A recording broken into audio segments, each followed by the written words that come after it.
우리 함께 봉독하도록 하겠습니다. 베드로전서 2장 22절에서 25절 말씀입니다.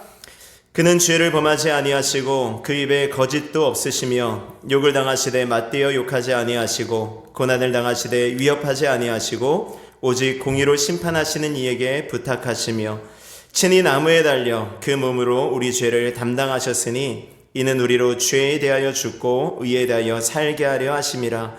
그가 채찍에 맞음으로 너희는 나음을 얻었나니 너희가 전에는 양과 같이 길을 잃었더니 이제는 너희 영혼의 목자와 감독 되신 이에게 돌아왔느니라. 아멘. 아멘.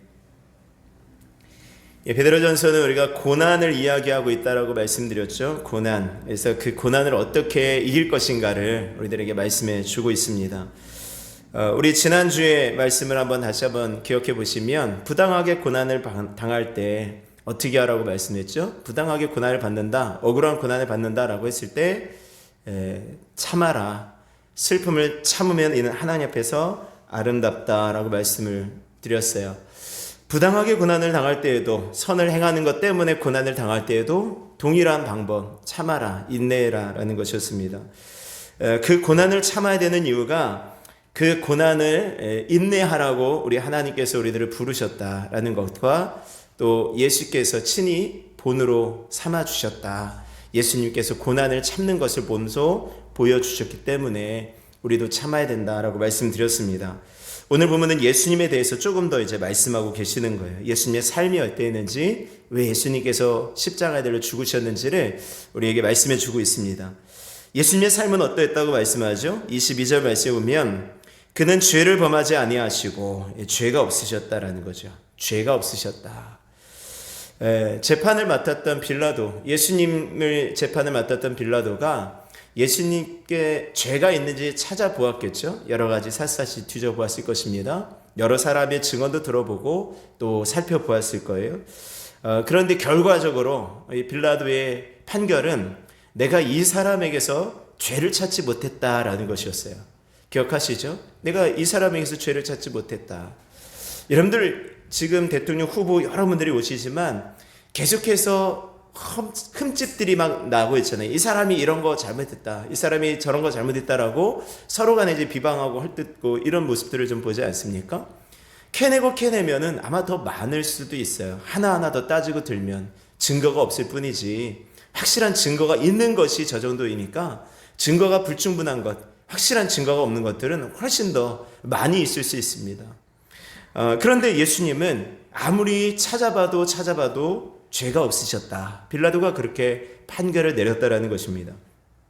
히브리서 4장 15절에도 우리에게 있는 대제사장은 우리의 연약함을 동정하지 못할 자가 아니요 모든 일에 우리와 똑같이 시험을 받으신 이르되 죄는 없으시도다. 죄가 없으시죠.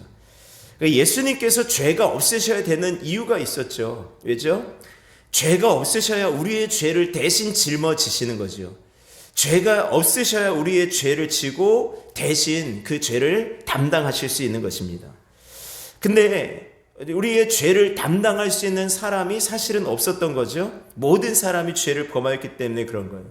그러니까 하나님께서 모든 사람들에게서 죄가 없는 사람이 있는가 찾아보셨는데 아무도 없었죠. 모든 사람이 죄를 범하였으면 하나님의 영광에 이르지 못했다.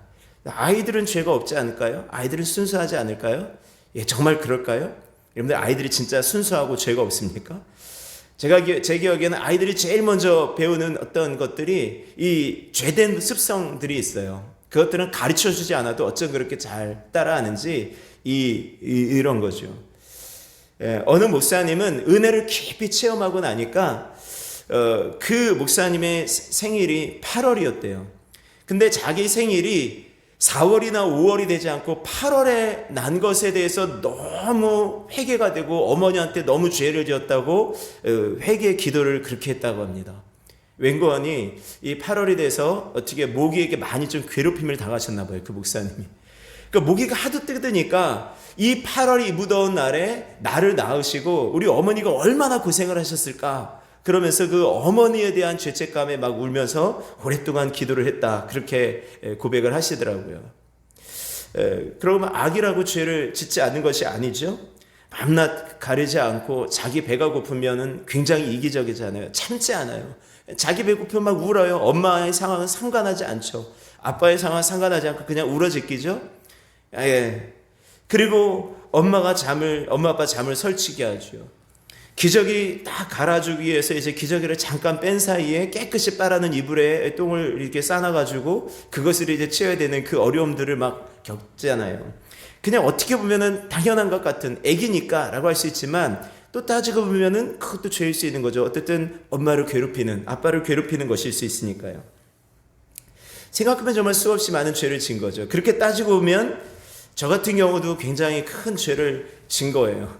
저희 어머님이 저를 임신하고 나서는 10달 동안 입덧이 너무 심해가지고 거의 아무것도 드시지 못했다 그러더라고요. 그래서 태어났는데 정말 뼈하고 가죽밖에 없었다. 머리만 크고 뼈밖에 없었다라고 이야기를 하시더라고요. 그래서 제가 이렇게 몸이 좀 약했어요. 몸이 약하니까 어머니가 항상 내가 너 임신했을 때 못 먹어서 그래. 그래서 되게 미안한 듯이만 말씀을 하셨어요. 근데 그때는 당연하게 생각을 했는데 생각해 보면 저 때문에 어머니가 못 드신 거잖아요. 어머니가 10달 동안 못 드신 거니까 어쨌든 제 죄인데 어머니는 그거를 어머니의 죄로 다 뒤집어 쓰고 계셨더라고요. 예, 우리는 죄 없는 사람이 없어요.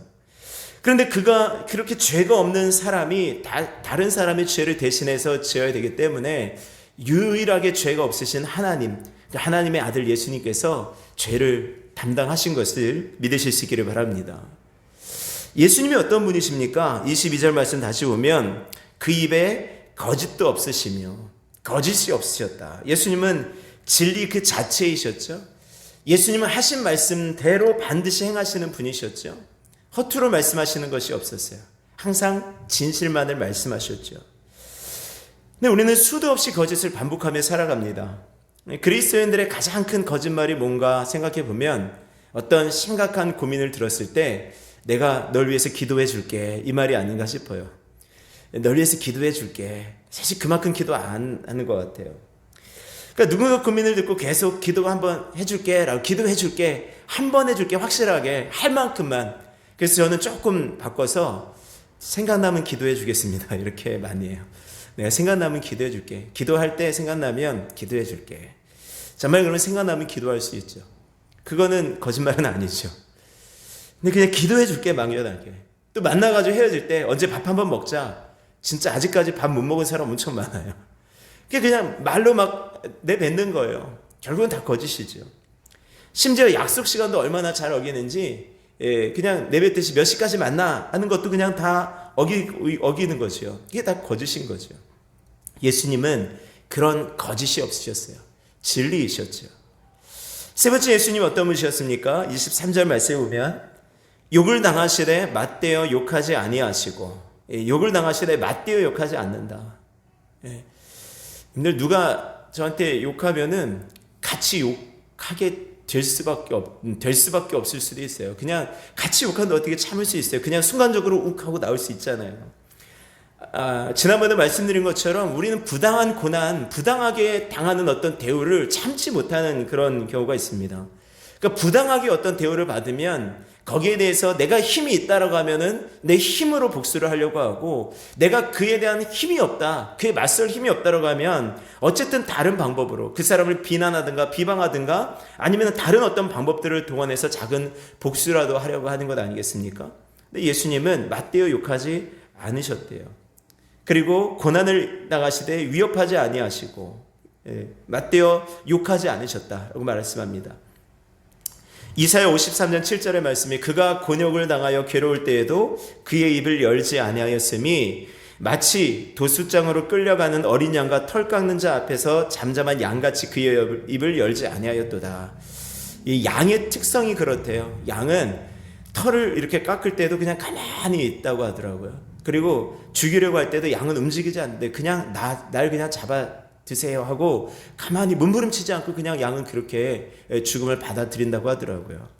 그러니까 예수님이 정말 그러셨다. 양털 깎는 자 앞에서 그 잠잠했던 양처럼, 그리고 도수장으로 끌려가는 그 양처럼 예수님은 그렇게 욕하지 않으시고 맞대어 그들과 싸우지 않으시고 그 십자가를 담당하셨다라는 것입니다. 그리고 네 번째, 예수님은 고난을 당하시되 위협하지 않으셨대요. 23절 말씀하고 있죠. 고난을 당하시되 위협하지 아니하시고. 근데 예수님께서 고난을 당하실 때 그 고난을 이길 수 있는 힘이 없어서 고난을 당하신 것이 아니에요. 우리는 어쩔 수 없이 당하는 고난이 있잖아요. 내가 이 힘으로, 내 힘으로 감당할 수 없을 때 우리는 그냥 어쩔 수 없이 고난을 받지 않습니까? 피할 수 없다면 즐겨라 하면서 이 고난을 어떻게든 그냥 내가 그냥 스스로 내 힘과 내 의지로 그냥 참으려고 하는 것이지, 힘이 있으면 어떻게든 그 고난을 그냥 물리치죠. 근데 예수님은 충분한 힘이 있으셨음에도 불구하고 그 고난을 그냥 감수하셨다라는 것입니다. 예수님께서 십자가에 돌아가실 때에 예수님이 잡히시던 그날 밤에 그것을 방해하고 그것을 막으려고 했던 제자들에게 예수님께서 하신 말씀이 있죠. 내가 아버지께 구하여 12군단 되는 천사를 내가 보내시게 할 수 없겠는가? 라고 말씀하셔요. 그러니까 예수님께서 하실 수 있는데 지금 안 하시는 거예요. 안 하셨다라는 것입니다. 왜죠? 십자가를 지는 것이 하나님의 뜻이었기 때문에 그래요. 우리도 역시 마찬가지입니다. 우리가 고난을 당하는 것이 때로는 하나님의 뜻일 수 있습니다. 여러분들 잘 감당하실 수 있는 은혜가 있기를 원합니다. 그리고 내가 고난을 당할 때 내가 맞서 싸우지 않고 그 싸우는 것을 하나님께 맡겨드리는 거예요. 오늘 다시 한번 23절에 말씀 보면은 오직 공의로 심판하시는 이에게 부탁하시며 라고 말씀하지 않습니까? 그러니까 하나님께 맡겨드리는 것입니다. 이것이 그리스도인의 어떤 자세다라는 것입니다. 원수 갚을 때 내가 원수 갚는 것이 아니라 하나님께서 원수를 갚게 하시는 거예요. 로마서 12장 19절에 말씀하고 있는 것처럼 원수 갚는 것이 내게 있으니 내가 갚으리라. 그러니까 내가 갚는 것보다 하나님이 갚으시는 것이 더 아주 크게 갚으실 수 있어요. 그런데 그런 예수님께서 친히 나무에 달려 죽으셨습니다. 2장 24절이죠. 친히 나무에 달려 그 몸으로 우리 죄를 담당하셨으니. 여러분들 24절에서 25절의 말씀은 왜 예수님께서 십자가에 달려 죽으셨는지를 말씀하고 있는 거죠. 여러분들 이 말씀을 다시 한번 묵상하고 또 묵상하실 수 있기를 원합니다. 너무 중요한 말씀이죠. 우리 정말 중요한 거예요. 예수님이 왜 나무에 달려 죽으셨을까요? 왜 십자가에 달려 죽으셨습니까? 첫 번째, 우리의 죄를 담당하시기 위해서. 우리의 죄를 담당하셨대요. 우리의 죄를 대신 지셨대요. 진짜 중요한 문제는 죄의 문제다라는 것입니다. 예수님 왜 이 땅에 오셨어요? 뭐 때문에 이 땅 가운데 오셔서 십자가에 달려 죽으셨습니까? 예수님 왜 이 땅 가운데 태어나셨습니까? 자기 백성을 저들의 죄에서 구하시려고. 죄의 문제다라는 것입니다. 근데 우리는 죄의 문제는 약간 뒤로 하고 자꾸만 우리들의 어떤 인생의 문제, 우리들의 어떤 성공의 문제, 명예의 문제, 이런 것들을 자꾸만 추구하는 경향이 있습니다. 예수님은 이 땅에 오셔서도 계속 말씀하셨고, 이름 자체에도 그렇게 말씀하셨고, 그의 어떤 삶과 말씀 속에서도 예수님은 내가 너희를 위해서 이 땅에 온 것은 너희의 어떤 심판하러 온 것이 아니다. 너희를 어떤 재판하기 위해서 온 것이 아니다. 재판장이나 어떤 너희를 편을 가려주기 위해서 이렇게 온 것이 아니다. 라는 것을 말씀하셨어요. 어떤 사람이 예수님께 와서 물었어요. 예수님, 아버지가 유산을 남기셨는데 그 유산을 우리 형이 다 차지하려고 해요. 그 유산을 나와 나누게 예수님께서 말씀 좀 해주세요. 라고 요구를 했어요.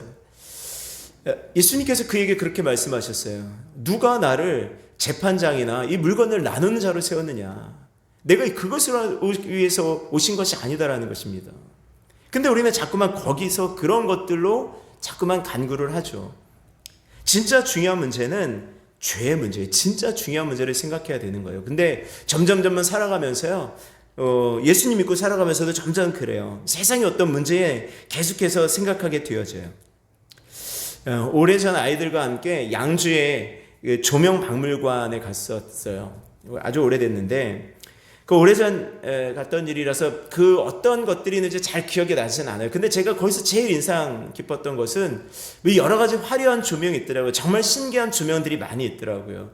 근데 근대 조명관이라는 그 관에 들어가니까, 그곳에 들어가니까, 전시관에 들어가니까 거기에 예전에 그 전기가 들어오지 않았을 때 초나 이 등불을 받쳐놓는 그 촛대 같은 그런 거를 이렇게 쫙 전시를 해놨더라고요.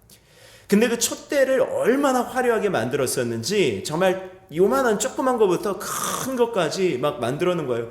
촛대도 정말 화려하게 지금으로 하면 어떤 조각금처럼 그렇게 만들고, 또 뭐 정말 금 금 모양, 금빛깔 나는 그런 것들로도 막 있고요. 모양도 막 사람 모양도 있고 물고기 모양도 있고 정말 다양하게 정말 휘황찬에 무슨 조각품처럼 이렇게 만들어 놨더라고요. 제가 그 모습 보면서 야, 이 당시에는 이런 것들이 되게 중요하게 생각했구나.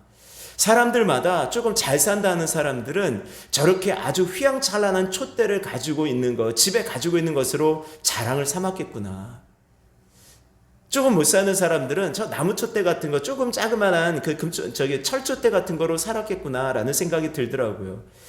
조금 더 잘 살수록 내가 그것을 과시하기 위해서 조금 더 크고 아름답고 뭐 사람 모양한 거 이런 것들로 그 집안을 장식하고 있었겠구나. 그런 거를 수집하기 위해서 살았겠고, 또 그런 것들을 함으로 인해서 어떤 사람들은 그것을 가지지 못한 거, 나도 저런 촛대를 가지고 싶다라는 마음으로 참 이렇게 어떤 사람들은 그렇게 살았겠구나라는 그런 마음이 들면서 야, 그때는 저게 참 중요했겠구나. 근데 지금은 그 당시에 그렇게 중요했던 것들이 지금 여러분들 혹시 집안에 그런 내가 저런 촛대를 꼭 가지고 싶다, 나도 저런 촛대를 좀 집에다 놔두고 싶다라는 그런 마음으로 혹시 집에 그런 촛대 하나씩 가지고 계신 분 혹시 계십니까? 안 계실 거예요. 지금은 골동품 수집에 관심 있는 사람이 아니면 쳐다보지도 않을 거예요. 무슨 말씀을 드리려고 하냐면 결국은 그냥 그 당시에 너무나도 중요하게 생각했던 것들이 시간이 흘러버리면 아무것도 아니다라는 거예요. 그게 중요한 게 아니었지 않았을까요? 그게 뭐가 그리 중요했을까요? 우리는 그냥 정신없이 살아가면서 세상이 보여지는 대로, 세상이 보이는 대로 야, 나도 저런 거 가지고 싶어, 나도 저런 거 먹고 싶어, 나도 저런 데서 살고 싶어, 나도 저런 데 가고 싶어, 막 이렇게 되어지는 것은 아닐까요? 그러면서 그것을 가지지 못한 것에 대해서 괜히 비교하면서 나는 정말 우울해하고 슬퍼하고. 여러분들, 제가 뉴스를 보니까 그런 뉴스를 봤어요. 이 인스타그램 그 창업자가 이 인스타그램이 10대에게 유해하다, 이게 라는 것들을 알고 있었다라는 것입니다. 10대에게 굉장히 유해하다. 우리나라 사람들도 인스타그램 굉장히 많이 하잖아요. 그게 왜 위험한가? 10대 이하의 아이들이 그것을 보면서 기쁨이 없다라는 거예요. 기쁨이 없다. 나는 자꾸 사진 속에 나오는 그런 다른 사람들의 어떤 일상들을 바라보면서 내가 그 사람들을 비교하면서 나는 그들처럼 살지 못하는 것에 대한 그러한 비교 의식에 젖어서 그 기쁨이 없다라는 것입니다. 그래서 3명 중에 1명 이상이 우울감에 시달리고 있대요. 그 인스타그램을 하는 사람들, 10대들에. 근데 그것을 만든 개발자는 알았다니까요. 이것이 10대들에게 분명히 유해하고 이런 문제가 있을 것이다라는 걸 알았다는 거예요. 근데 우리는 자꾸만 쫓아가는 거예요. 인스타그램의 어떤 사진 속에 어떤 화려한 어떤 곳이 나오고, 화려한 어떤 내가 이런 거 먹었어 하고 자랑하면은 내가 그것을 먹어야 될 것 같고, 내가 그것에 가야 될 것 같고, 나도 그것을 가져야 될 것 같은, 정말 정신없이 막 따라가는 것입니다. 여러분, 그게 중요합니까? 그게 정말 중요한 거냐고요. 그게 중요한 거 아닌데 그렇게 따라가는 거예요. 세상이 보여지는 대로 그냥 따라가는 것입니다. 정말 중요한 건 어쩌면 우리의 죄의 문제 아니겠습니까? 그러니까 이 죄의 문제에 대해서 심각하게 생각하지 않도록 지금 사회가 계속 그렇게 나아가고 있는 것 같아요. 제가 오래전 어느 라디오 방송을 들으면서 정말 큰 도전을 받았던 적이 있어요. 2014년, 정말 오래됐죠? 2014년 러시아 소치에서 열린 동계올림픽 끝날 그 무렵이에요. 동계올림픽쯤에 있었던 일이에요. 당시에 피겨스케이트 선수, 여자 피겨스케이트 선수 김연아 선수가요, 세계 정상의 자리에 있었습니다. 누구도 따라올 수 없는 아주 독보적인 존재였죠. 그리고 그 전에 2010년 동계올림픽에서 금메달을 이미 땄었기 때문에 누가 보더라도 2연패 확실하고, 그 2연패를 끝으로 김연아 선수가 올림픽 은퇴를 한다라는 그런 어떤 화려한 피날레를 이렇게 기대하고 있었어요. 그리고 정말 김연아 선수는 훌륭하게, 실수 하나 없이 완벽하게 정말 연기를 다 마쳤어요. 정말 높은 점수를 받았어요. 이제 금메달 따겠다라는 기대감이 있었는데, 갑자기 러시아의 소위 말하는 이런 선수, 이제 듣도 보도 못한 이상한 선수, 소트니코바라는 선수가 딱 등장하더니 별로 그랬어요. 그저 그런 연기를 펼쳤는데 심사위원들이 김연아 선수보다 더 높은 점수를 매겨준 거예요. 그래서 소트니코바 그 선수가 금메달을 땄어요. 정말 충격적이었죠. 온 국민이 그 일로 인해서 막 울분했고요. 전 세계 막 사람들도 막 외신에서 이건 김연아 선수가 금메달을 도둑 맞았다. 러시아의 어떤 장난이다. 뭐 이렇게 해가지고 막 떠들썩하던 그런 때였어요. 근데 어느 라디오에 그 사람이 나와서 어떤 다른 일로 그분이 왜 라디오에 나왔는지는 제가 잘 기억을 못하는데 아마 아프리카의 어떤 그런 문제에 대해서 얘기를 하고 있었던 것 같아요. 거기에 대한 문제를 했었지 않나 싶어요. 근데 그 진행자가 이제 이야기가 다 끝나갈 무렵에 그렇게 질문을 했어요. 요즘 뭐 다른 질문 하나 드려볼게요. 요즘 김연아 선수 이야기를 하면서 김연아 선수가 금메달을 뺏긴 것에 대해서 어떻게 생각하세요? 하고 물었어요. 그랬더니 그분이 그런 얘기를 했어요. 지금 저는 그런 것이 중요한 것이 아닙니다. 그렇게 얘기하더라고요. 그 진행자가 깜짝 놀라서 그게 정말 중요한 일이 아니라는 거예요. 그래도 거기에 대해서 생각하시는 바를 한 말씀 좀 해주시죠. 그랬더니 그분이 다들 지금 그것이 중요하다고 생각하는데 정말 중요한 것은 그것이 아닙니다. 라고 하면서 자기가 정말 중요하게 생각하는 것들을 막 얘기하기 시작했어요. 정말 김연아 선수에 대한 이야기는 한마디도 안 했어요. 모두가 목사인 저조차도 야 김연아 선수가 금메달을 땄어야 되는데 이런 어떤 마음이 들 그 시점인데도 그 사람에게는 그게 중요한 것이 아니었다라는 거예요. 더 중요한 거는 자기가 지금 일하고 있었던 그것, 자기가 지금 관심을 가지고 있었던 그 아프리카의 그 굶어 죽어가는 어떤 아이들 아마 그랬던 것 같아요. 그 아이들이 더 중요한 것이지 김연아 선수 금메달 못 딴 것이 그게 은메달 땄다라는 것이 뭐가 그렇게 중요하냐라는 것이었어요.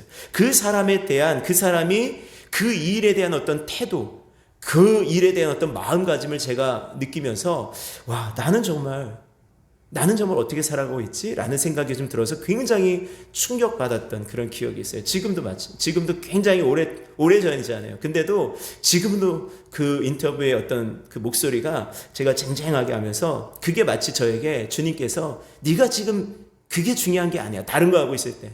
네가 지금 그게 중요한 거니? 라고 말씀하시는 것 같은 그런 마음이 들더라고요. 여러분들 지금 진짜 중요한 게 뭐겠습니까? 내가 지금 죽었을 때 내 영혼이 하나님 나라에 가 있을까? 내 가까운 사람이 죽었을 때 그 사람이 정말 천국에 갈 수 있을까? 이런 건 아닐까요? 어제 우리 한국의 교계의 아주 위대한 또 분이시죠. 위대한 사역자이셨던 우리 조윤규 목사님이 소천하셨잖아요. 누구나가 이렇게 언젠가는 다 죽게 되어지잖아요.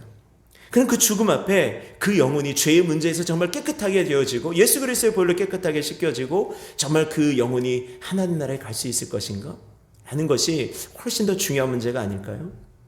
오늘 예수님께서 그 몸으로 우리 죄를 담당하셨다라는 것입니다. 우리의 죄를 담당하셨다.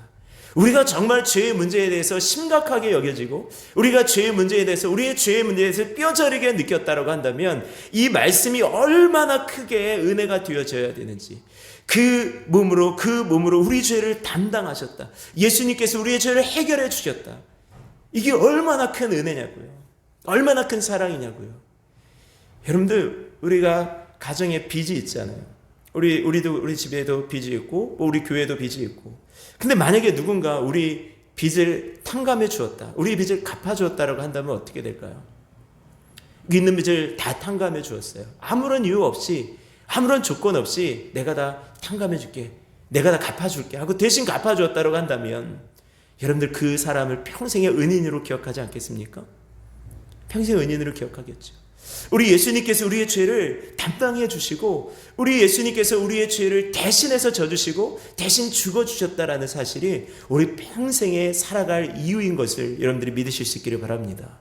왜 죽으셨어요? 우리의 죄를 담당하시려고. 담당하시는 것뿐만이 아니라 두 번째 말씀에 보면은 우리로 죄에 대하여 죽고 의에 대하여 살게 하려 하심이라라고 말씀하죠.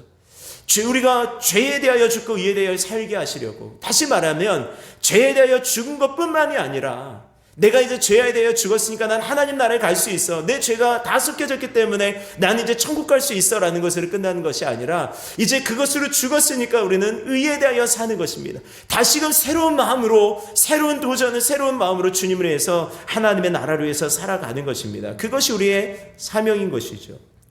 고린도서 5장 15절에 말씀합니다. 그가 모든 사람을 대신하여 죽으심은 살아있는 자들로 하여금 다시는 그들 자신을 위하여 살지 않고 오직 그들을 대신하여 죽었다가 다시 살아나신 이를 위하여 살게 하려 함이라. 아멘. 오직 그들을 대신하여 죽었다가 다시 살아나신 자 예수 그리스도를 위하여 살게 하시려고 예수님께서 우리들을 위해서 죽으셨다라는 거예요. 우리의 죄가 해결된 것으로 끝난 것이 아닙니다. 이제 우리의 죄가 해결되어졌으니 이제는 너희는 의를 위하여 살아가라, 예수 그리스도에 위하여 살아가라 라는 것이에요. 그것이 우리의 사명인 것이죠. 그러니까 제가 말씀드렸듯이 우리의 빚이 누군가 우리의 빚을 다 갚아주었다라고 한다면, 여러분들 우리의 빚을 누군가 다 갚아주었어요. 그럼 우리가 이제 어떻게 살아갈까요? 어차피 그 사람이 내가 빚진 다 갚은 것 이제 또 빚지고 살아야지 하고 또 빚지고 살겠습니까? 또 더 큰 빚지겠습니까? 그러지 않지 않겠어요? 이제 내가 빚지지 말아야지, 이제 내가 정말 아끼고 살아야지, 이렇게 하지 않을까요? 이제 내가 정말 정신 차리고 살아야지, 이러지 않을까요? 예수님께서 우리의 죄를 위해서 죽어주셨다는 것이 그거예요. 이제는 내가 예수님께서 나를 위해서 죽어주셨기 때문에 내가 마음대로 살아도 된다는 것이 아니라 이제는 내가 예수님을 위하여 살아가는 것이 중요한 것입니다. 예수님 왜 우리들을 위해서 죽으셨습니까? 24절 후반절 말씀 보면 그가 채찍에 맞음으로 너희는 나음을 얻었나니.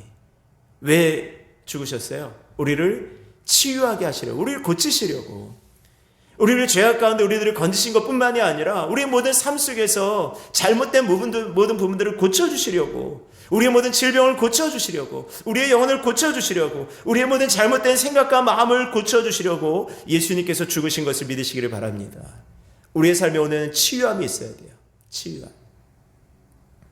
예수님 왜 우리들을 위해서 죽으셨습니까? 25절 마지막, 너희가 전에는 양과 같이 길을 잃었더니 이제는 너희의 영혼의 목자와 감독 되신 이에게 돌아왔느니라. 길을 잃었어요. 어디로 가야 될지 몰라요. 그런데 이제 예수님께서 죽어주심으로 인하여 우리가 어디로 가야 될지 방향성이 확실하게 잡혀진 거예요. 이제는 우리가 갈 길을 잃었지만 이제는 갈 길이 밝게 보여지는 것입니다. 이제 주님을 따라가겠다, 내가 주님의 인도하심에 따라가겠다라는 것입니다. 그것을 위해서 예수님께서 죽어주신 거예요. 예수님이 우리를 인도해 주십니다. 예수님이 우리를 불러주시고 우리를 그 길로 초청해 주십니다. 나를 따라오라고. 내가 그 길이요 진리요 생명이니 나로 말미암지 않고는 아버지께로 올 자가 없느니라. 너희는 내가 밟은 길만 따라오면 돼. 너희는 내 발자취만 따라오면 돼. 너희는 내 뒤만 따라오면 되는 거야. 그러면 영생의 길로 가게 되어지는 거야. 어쩌면 예수님께서 그것을 우리들에게 말씀해 주시는 거죠. 예수님이 기준입니다. 우리의 삶에 바라봐야 될 대상은 오직 예수님인 것을 믿으시기를 바랍니다. 믿음의 주요 또 온전케 하시는 이인 예수를 바라보자. 오늘 그 예수님 바라보며 믿음 안에 한 걸음 더 나갈 수 있는 저와 여러분들의 삶이 되실 수 있기를 주의 이름으로 축원합니다. 아멘. 우리 찬송 드리시고 우리 함께 기도하겠습니다. 우리 주와 같이 길 가는 것 우리 찬양 드리겠습니다.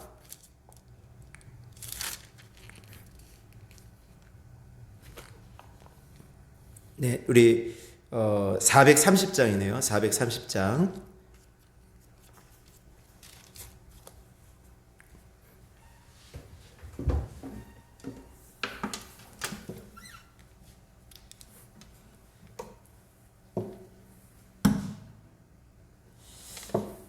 우리 찬양 드리시고 우리 하나님 정말 주님께서 우리들을 위해서 죽으신 그 이유가 우리의 죄를 대속해 주시기 위해서, 또 우리로 죄에 대하여 죽고 의에 대하여 살게 하시려고, 우리를 치유하시려고, 또 우리를 인도하시려고 예수님께서 우리들을 위해서 죽으셨습니다. 하나님, 그 주님이 우리의 믿음의 본입니다. 하나님, 그 주님 따라가며 주님 나라를 위해서 살아갈 수 있는 우리가 되게 해달라고 이 시간 함께 통성으로 기도하시고, 또 우리 내일 이제 지방의 청소년 축제를 위한 기도회가 저녁 7시 30분부터 중앙교회에서 있습니다. 하나님께서 그 시간 역사해 주셔서 모인 모든 자들로 하여금 정말 성령의 충만한 은혜가 있게 하여 주시고, 저희들이 하나님을 인격적으로 만나는 은혜가 있게 하여 주시옵소서. 하나님 만나는 시간 되게 하여 주시옵소서. 또 우리 하나님의 역사가 일어나는 귀한 시간이 되게 하여 주시옵소서. 우리 함께 기도하시고 제가 마무리하고 마치겠습니다. 우리 찬송 드리시고 기도하고 마치겠습니다. 주와 같이 길 가는 것 즐거운 일 아닌가. 우리 주님 걸어가신 발자취를 밟겠네. 한 걸음 한 걸음 주 예수와 함께 날마다 날마다 우리 걸어가리.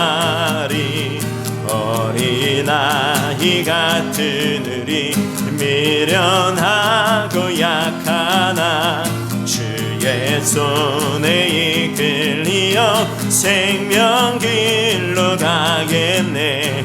한 걸음 한 걸음 주 예수와 함께 날마다 날마다 우리 걸어가리. 꽃이 피는 들판이나 험한 골짜기라도 주가 인도하는 대로 주와 같이 가겠네. 한 걸음 한 걸음 주 예수와 함께 날마다 날마다 우리 걸어가리. 옛 선지자의 녹같이 우리들도 천국에 들려 올라갈 때까지 주와 같이 걷겠네. 한 걸음 한 걸음 주 예수와 함께 날마다 날마다 우리 걸어가. 한 걸음 한 걸음 한 걸음 한 걸음 주 예수와